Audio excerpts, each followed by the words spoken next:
All right. Well, hello. Welcome to an episode of B Sharp and C. We welcome you. What is today's date? Let me just check on my phone because this is like an impromptu last October 14th, Thursday, October 14th. Welcome, everybody.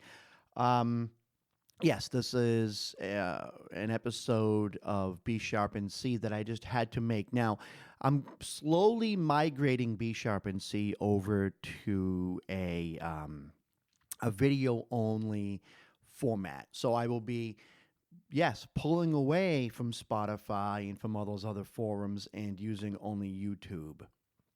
Um, I hope that people will follow. If not, that's fine. I totally understand.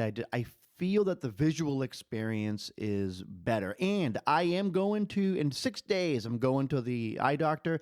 I'll be getting contact lenses. So the reflection from my glasses, is only will be short lived. You know, but I wanted to mention something interesting on this episode of B Sharp and C because, well, a lot of people, a lot of the fans of the podcast know that I'm no longer on social media, and I think that has affected my listenership to some degree.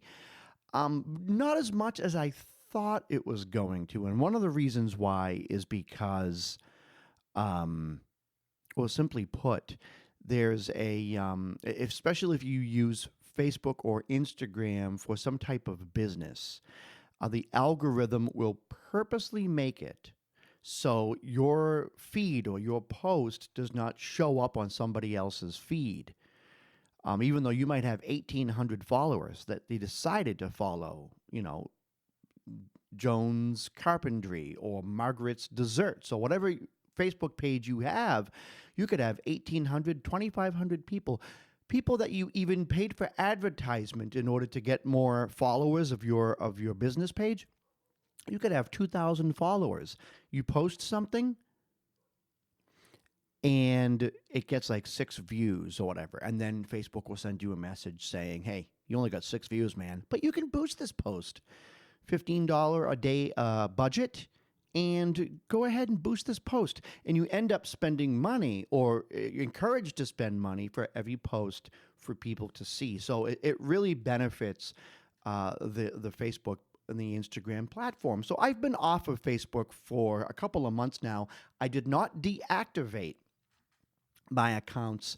I actually just simply deleted them. I can't even recover them even if I wanted. And I did that with LinkedIn. I did it with Facebook. I did it with Instagram. Think it might have a couple of rogue accounts just sitting there. Like I think TikTok, I didn't cancel. I think it's just there with like 6 videos of raccoons, literally. And I think Snapchat is also still activated, but it's not on my phone. I don't even remember what my password is. And sure, I can if I really wanted to. Let me just get all this glare off of my face for now. I don't know if I did that. Okay. Um yeah, so if I really wanted to, then I could recover those accounts, but for all intents and purposes, there's not much going on with my other accounts. I don't have a Twitter account, and if I do, it's I'm not using it. And I should go in and just delete everything. And I probably will at some point. But what I wanted to bring to attention is something very interesting. Today, this morning, I woke up early to practice guitar, and sitting there trying some different techniques and trying to figure out ways to use the Fender Stratocaster in such a way so that you hear that it's a Stratocaster. I don't want to play a guitar that has so much distortion or drive that the listener is like, is that a Tele or is he using a Gibson? What is that? Because the sound is so distorted. And some sounds, I know a lot of people say early Led Zeppelin, when Jimmy Page was using a Telecaster, a lot of people say, he had a distinct sound. And I listened to it, and to be honest with you, and maybe I just need to, continue to train my ear, but I don't hear like that's a classic Telly sound in what he's playing. Um, so I'm trying to play the Stratocaster in a way where you just hear, oh, he's using the neck pickup, and I'm not the first person to do that, but that's what I'm doing now, and of course things might change, with time. But I want to make my fingers and the guitar and amplifier be the things that are creating the music, not pedals. And I think that as time goes on, then I can add pedals, but I will have created a certain type of technique or style of play with the bare instruments, and that's kind of what I want to do. So I woke up this morning. I practiced the guitar. I was practicing some techniques, and then I took a coffee break and started reading the news. Yes, I go to the internet and I go through various websites.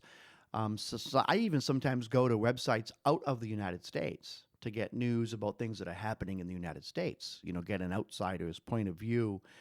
And trust me, everything's tainted. Everything is tainted. Everything comes from some type of position. Absolutely every news article. So I read a bunch of news articles and then I put them through that filter that I'm trying to create so that I can come up with some type of accurate perception of what's actually happening in the world. And I mean, obviously, there's no better example than what's happening with COVID right now, where you have one side saying one thing and another side saying another thing. And the person who suffers is the guy or girl sitting at home who actually just simply wants information. You have both sides trying hard to fight each other instead of both sides really trying hard to inform the public. And it becomes an issue, So, and that's just not with COVID, that's with everything.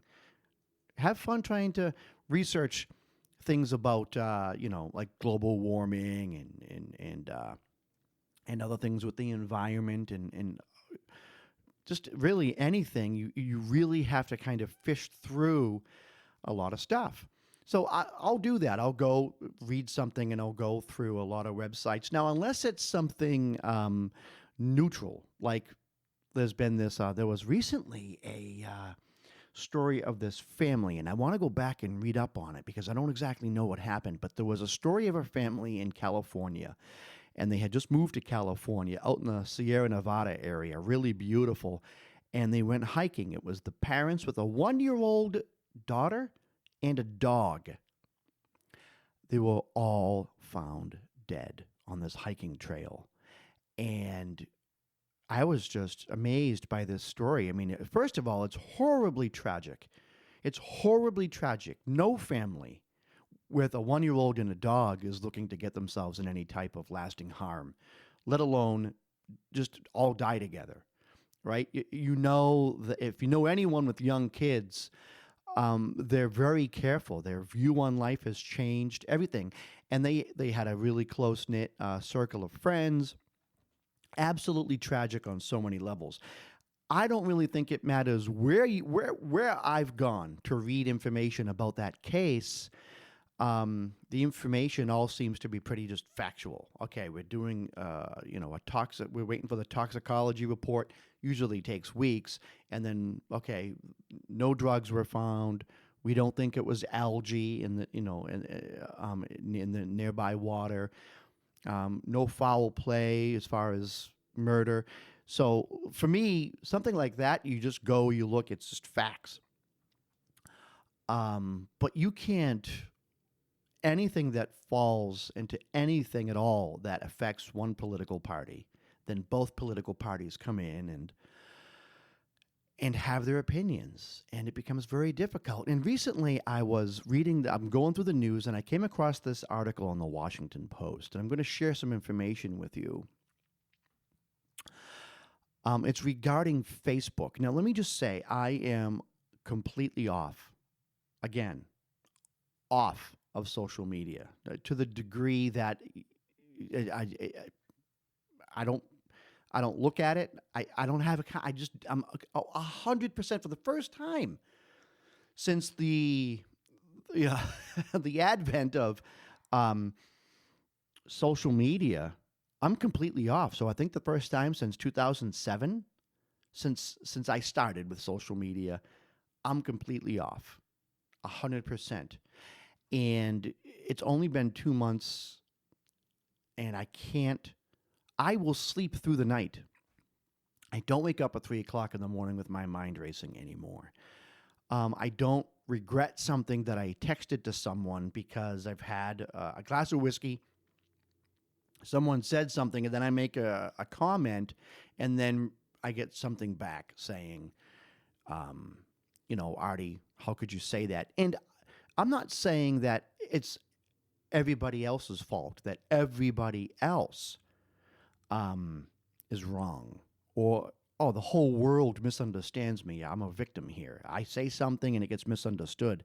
I can't tell you how many times I've woken up the next morning and I'm like, I got to take that down, right? Or I've said something to someone being sarcastic in my mind and then went back 2 weeks later and saw something I wrote and then realized, oh my God, that is not going to get understood the way I intended it to get understood. And then there are times that I'm just angry and I just say something, and what are they going to do? They're across the country sitting behind their computer. There's no argument that's going to ensue. Social media is the internet's version of road rage. It really is. It's the internet's version of road rage. It is easy because you're sitting behind your computer, you feel safe. It's easy to be just aggressive, passive aggressive, combative. Very easy to do that. So I feel as though, and I'm going to put my screen back on. I want to share this article with you. This is an article from the Washington Post that I found very interesting. And I'm going to share my screen. Let me put my glasses back on so I can actually see my screen. It's about 2.5 feet away. All right. I'm going to share my screen. Hold on a second. Come on. Oh, of course, when I hit the button. Where is it? God, I have a million. It's desktop 3, but I don't want that. I want the article. There it is. Okay. All right, so here we are here. You've decided, and this is what I find amazing. Here it is here. You've decided to quit Facebook. Here's how to migrate your online life elsewhere. Even this headline, it's almost them saying, hey, leaving Facebook, it's not an easy decision. It's a life changer. You need to think twice before you do it. And of course, there's Mark Zuckerberg with his 5 fingers up saying, I made $5 billion last year. And it talks about, like, whenever there's a Facebook scandal, you think about quitting the network and all this stuff. But I love how this is one of those backhanded articles that's like, you should leave social media or you should leave Facebook. But should you really? Understand what you're giving up if you leave Facebook, because your life is going to be empty once you leave Facebook. And it says here, our friend and follow lists are the product of years of people coming in and out of our lives and of searching for old acquaintances or being found by them. You know, that girl that you flirted with in high school, but now you're married and she's contacting you? Yeah. Or that guy that you stopped hanging out with because he's a complete and total jerk. He's a bully. Yeah, that one. You know, all the people over the years that you decided not to keep contact with, all of those people are now back in your life. And if you leave Facebook, they're going to be gone. Can you survive without them? Right? And then it talks about, the closest we have to an open source social network are our cell phone numbers and email addresses. But, you'll be severing connections that are difficult to make again. And then it goes on to say, you can't find all of its features and members on a single service. Are all of your older relatives on TikTok? Is everyone in your WhatsApp group? Are they all on Snapchat? So what is actually being said here? And when you really stop and read just a little bit that I've highlighted here, if you leave Facebook, are you going to be able to function? Are you going to be able, I mean, you need, it's almost like saying that when you leave Facebook, you need to go somewhere else, right? It's completely ignoring the fact. It's just looking at, well, Mark Zuckerberg's a bad man. You just got to, you can't use anything Zuckerberg related, right? It's not even counting any of the other maladies that come from being addicted to social media, right? Or just relying heavily on social media, or having bear goggles or bud muscles on social media. It's almost like social goggles, or I should call it, social muscles, because that's what it is. We become emboldened when all we have to do is type something and hit enter, Know that if you leave Facebook, many others can't or won't make that switch with you. You leave Facebook, you're isolating yourself. It's like floating around in space, approaching a black hole of death, and no one is going to help you. They can't. Actually, they won't. Let me go back to the article because I want you to see that that's what I'm talking about. Okay, ready? Know that if you leave Facebook, many others can't or won't be able to make the switch with you. They won't. They won't do it.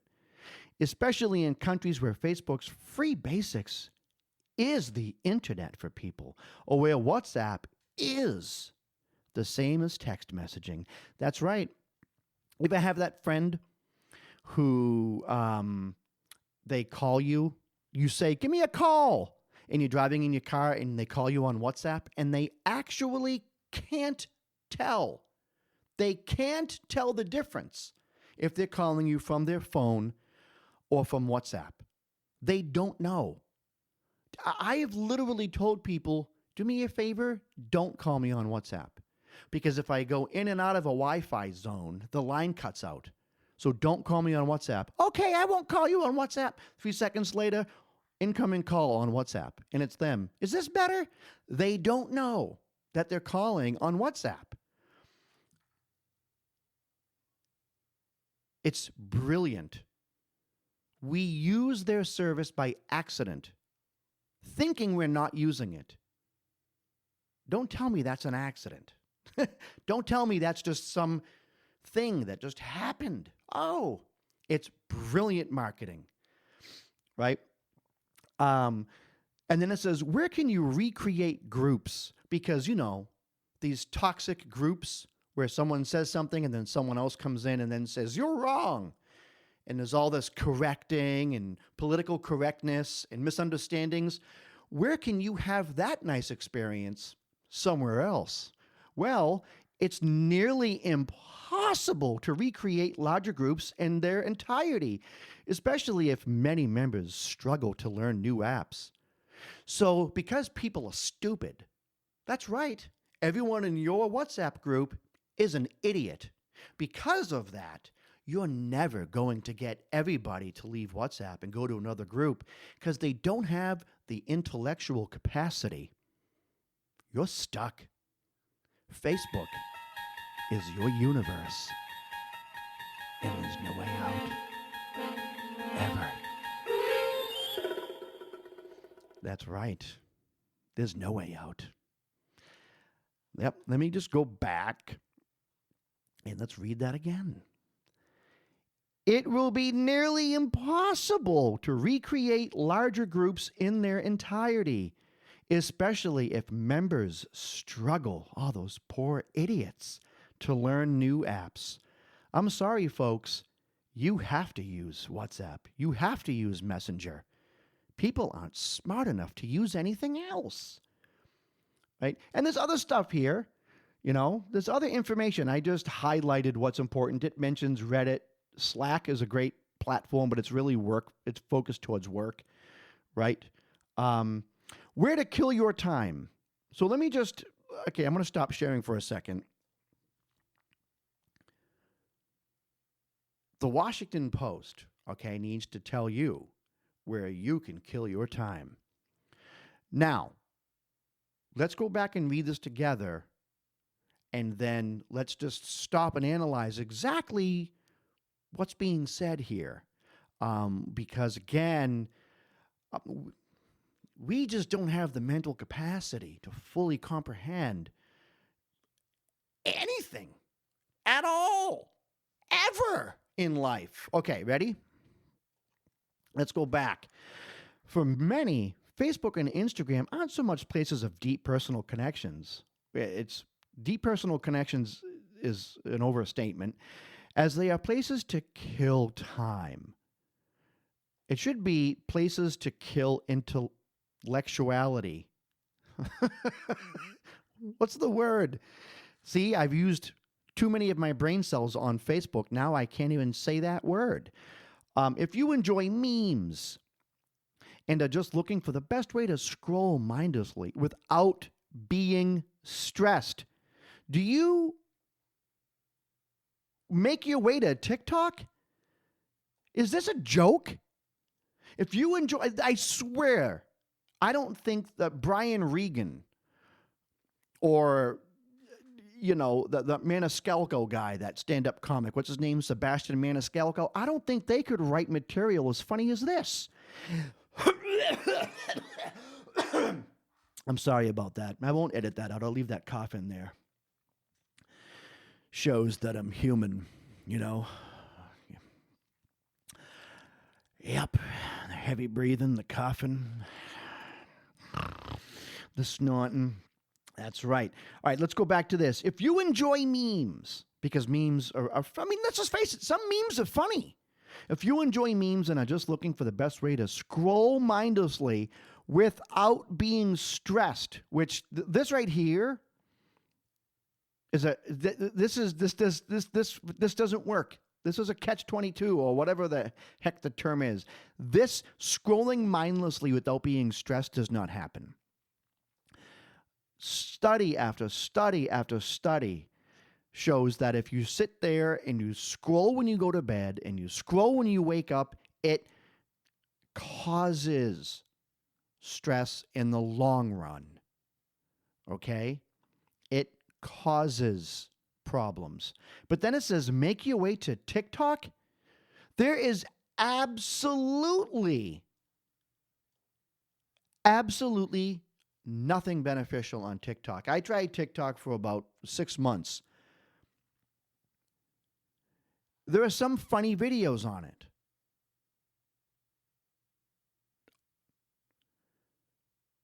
It is wrought with negativity, fighting, false information, people pretending, oh, look, my house is haunted. And then they walk around their house filming, and they put up props, and then they put the video on TikTok with background music and everything else, and people believe it. Okay? Or like one guy was saying that he was being followed by a stalker, and then they put videos up of this stalker, and every time the stalker came into the camera, you would hear like music from like Friday the 13th and all this stuff and captions saying, look at this and all this. Hey, if some dude is trying to murder me and my wife, I'm not putting videos on TikTok and then adding music to it. I'm not doing that. I'm calling the police, and I'm not filming it. The whole thing is so stupid, but yet everyone believes it. But you know what? If you feel that Facebook isn't fake enough for you, go to TikTok and scroll through that mindlessly. You won't be stressed. I promise. And then let me just share this. I think that you might find this kind of funny. Ready? Where to stay up on the news. Because Facebook is the only thing where you can get your news. How about this? Right here. Anywhere at all on the internet, there are thousands of news sites and apps. How about that for your news? I mean, everything about this article is absolutely insulting, and I don't even know if, because I really don't take a political stance one way or the other. So I don't know if the Washington Post is more liberal, more conservative. From what I understand, it leans to the left. It's a liberal, you know, news source, but I really don't know, to be honest with you. I don't get into all that very much. I started reading this article because I just thought it was going to be something informative or a way to help, and I find this to be very, very, very, very interesting. And then it goes, and there's some information here that I think is beneficial. So take a look at this. So before leaving Facebook, before quitting Facebook, you'll want to gather as much as your own data. Okay, I sound like a Bostonian now, adding R's where they don't belong. Before quitting Facebook, you'll want to gather as much of your own data as possible. And you can export Facebook contacts, but you'll find the vast majority will include only a name. Well, who cares? Well, so this is great advice. You can export your information. So if you have video, and there are a lot of people who want to leave Facebook and they say, I can't because I have my videos and my photographs on Facebook. Well, you can export all of that to a file and then save that file locally on your computer. You can upload it to the cloud like I did. And that way your videos and photos are saved. So, you went on a family vacation, you took 40 photos, and you made a, what is that called on Facebook, where you can actually, like a photo album, right? Family vacation 2012.